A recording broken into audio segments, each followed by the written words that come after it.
দুনিয়াতে আপনি যদি সাত আসমান সাত জমিন পরিমাণও গুনাহ করে থাকেন, নৈরাশ হবেন না। যতই গুনাহ করেন না কেন, আপনি কতটুকু গুনাহ করছেন একমাত্র আপনি ভালো জানেন। আর কে জানে? আল্লাহ পাক রাব্বুল আলামিন জানে। আল্লাহ বারবার এই কথা বলছেন যে, তোমরা আমার রহমত থেকে নৈরাশ হইও না।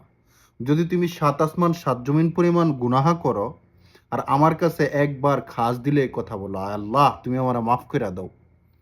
আল্লাহ এই কথা বলতেছেন যে সাত আসমান সাত জমিন পরিমাণ গুনাহ করার পর যে ব্যক্তি আল্লাহর কাছে তওবা করবে, আল্লাহর কাছে মাপ চাইবে, আল্লাহ তাআলা তার এই সমস্ত গুনাহ মাফ করে দিবে।